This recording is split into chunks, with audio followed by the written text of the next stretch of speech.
Salmo 132. Recordatorio de la promesa a David y más allá. Este salmo es otro de la serie de 15 titulados Cántico Gradual. No tiene ningún autor asociado en el título. Algunos creen que David fue el autor y algunos creen que fue escrito después del exilio. James Montgomery Boice defendió a Salomón como autor, dado que los versículos 8 a 10 se citan en 2 Crónicas 6, 41-42 como parte de la oración de Salomón en la dedicación del templo. El salmo probablemente data del reinado de Salomón, aunque el título no lo identifica como Salmo de Salomón. La venida del Arca del Pacto a Jerusalén se menciona en los versículos 6 a 9 de este salmo. El Salmo 24 y el Salmo 68 también hacen referencia a este evento, que se describe con más detalle en 1 Crónicas 15 a 16. El Salmo 132 se menciona 2 veces en el Nuevo Testamento. Esteban se refiere al Salmo 132, 5 en Hechos 7:46, y Pedro alude al Salmo 132, 11 en Hechos 2:30. A. Un corazón por la casa del Señor. 1 a 5. El corazón de David por la casa de Dios. Acuérdate, oh Jehová, de David, y de toda su aflicción, de cómo juró a Jehová, y prometió al fuerte de Jacob: no entraré en la morada de mi casa, ni subiré sobre el lecho de mi estrado. No daré sueño a mis ojos, ni a mis párpados adormecimiento, hasta que haya lugar para Jehová, morada para el fuerte de Jacob. Acuérdate, oh Jehová, de David y de toda su aflicción. El cantor recordando a David, el gran rey de Israel, y todas las aflicción que se ha despavo. Y, aparte del Mesías, se le da el título de hijo de David. David, el hijo de Isaí, es reconocido como el rey más grande de Israel. Sin embargo, que se ha vuelto a tener una cantidad notable de aflicción. Todo lo siguiente fue cierto para David. Fue despreciado y criticado por su familia. Fue puesto en muchas luchas de vida o muerte. Fue acusado de traición y perfidia. Fue atacado por personas conectadas, poderosas y despiadadas. Vivió muchos años como un fugitivo, un hombre buscado. Le arrebataron familia, hogar, amigos y carrera. Experimentó una temporada significativa de retrocesos. Fue aceptado como rey con mucha renuencia. Se enfrentó a muchos enemigos en la batalla a través de muchas guerras. Fue abiertamente criticado y despreciado por su esposa. Sufrió a causa de su propio pecado y escándalo. Sufrió grandes conflictos y problemas entre sus propios hijos. Sufrió un golpe de estado protagonizado por su hijo, seguido de una guerra civil. Fue abiertamente despreciado y criticado por algunos de sus súbditos.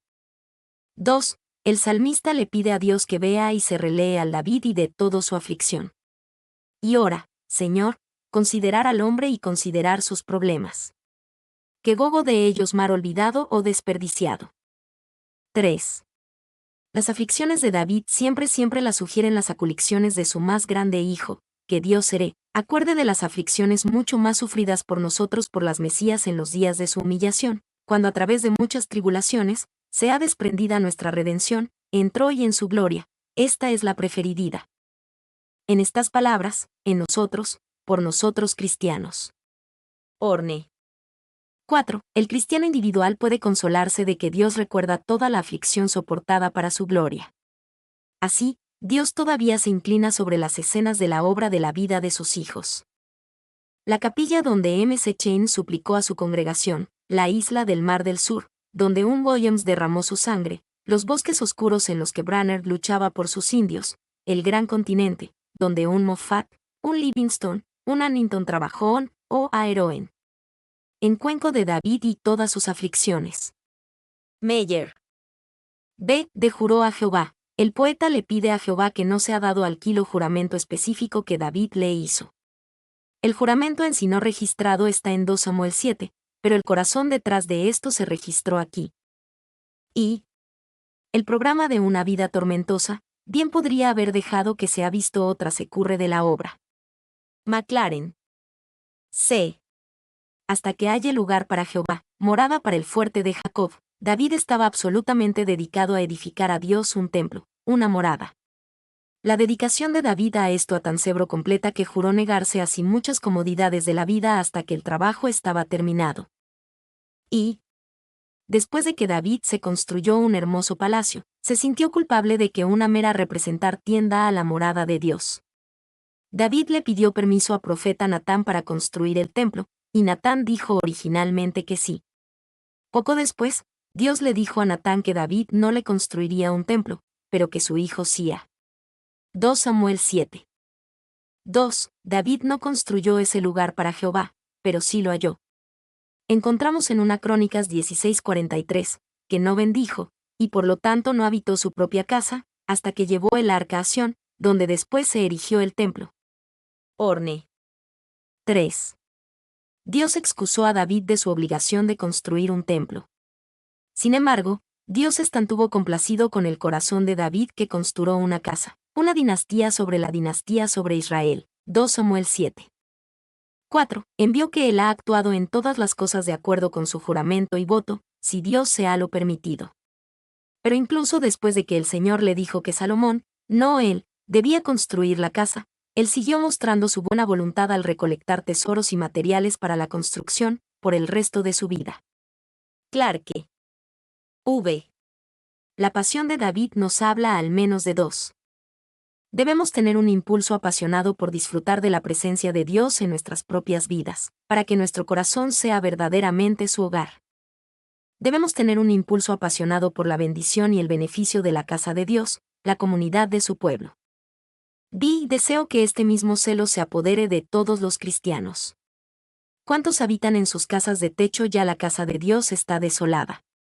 Pueden proveer abundantemente por sí mismo, pero la causa de Dios, el Evangelio de Dios, un lugar donde los pobres pueden reunirse para la predicación de la palabra, no parejales. Spurgeon.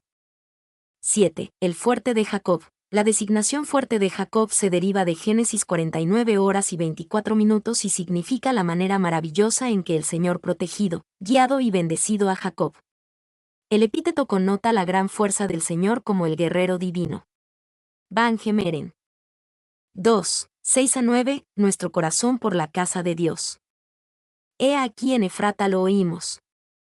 Lo hallamos en los campos del bosque. Entraremos en su tabernáculo. Nos postraremos ante el estrado de sus pies. Levántate, oh Jehová, al lugar de tu reposo. Tú y el arca de tu poder. Tus sacerdotes se vistan de justicia. Y se regocijen tus santos. El aquí en Efrata lo oímos, la mayoría de los comentaristas que se entienden. Aquí como el arca del pacto y el tabernáculo asociado con ella. Este era el recuerdo de la temporada antes de que David trajera el arca posiblemente, y, el tabernáculo, a Jerusalén. El arca se perdió, había y fue encontrada bajo la dirección de David. Y la ubicación del arca parece ser olvidada durante el reinado de Saúl cuando estaba en Kiriat Jearim, 1 Crónicas 13:3, y solo se encuentra más tarde, en los días de David, después de un tiempo de búsqueda seria. Boise. Entraremos en su tabernáculo, como uno de los cánticos graduales. Este cántico era cantado por los peregrinos que iban al templo de Jerusalén, principalmente en las fiestas. Ellos recordaban y entendían el gran corazón de David por la casa de Dios y lo usaban para inspirarlos cuando se dicen, entraremos en su tabernáculo, nos postraremos ante el estrado de sus pies. Se levántate, oh Jehová, al lugar de tu reposo. Los peregrinos en su camino se acordaban de las palabras de Moisés en el desierto, gritó cuando el arca viajaba, levántate, oh Jehová, y ses dispersados tus enemigos y huyan de presencia tu aborrecen. Números 10:35. Y, aunque el arca del poder de Dios ha encontrado su lugar de descanso, lo que seguía un ejemplo apropiado para un pueblo peregrino.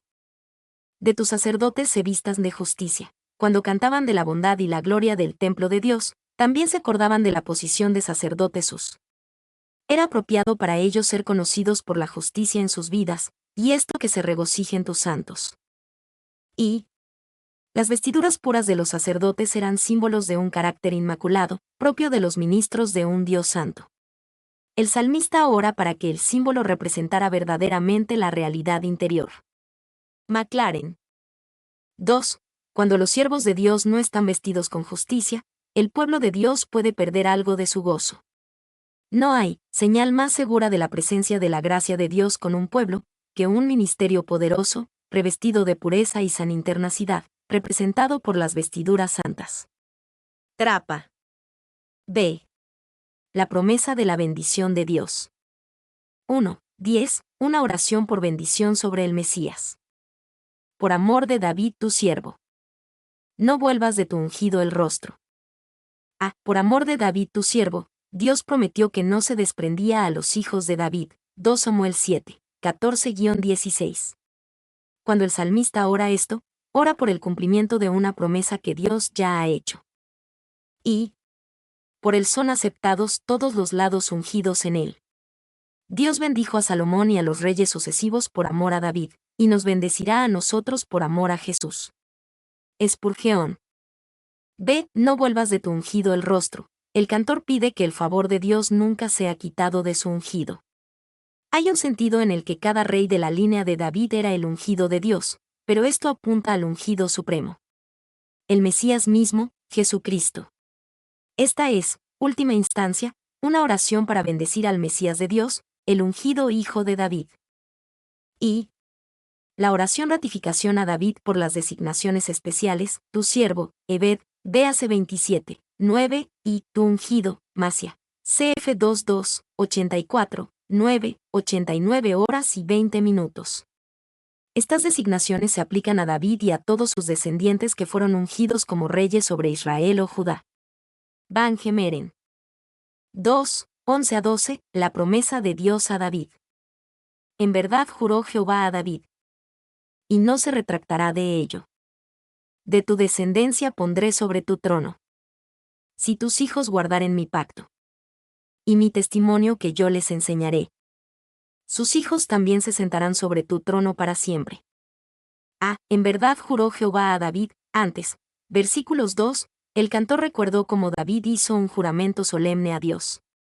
A cambio, Dios hizo un juramento solemne a David, como se registra en 2 Samuel 7, 5-16.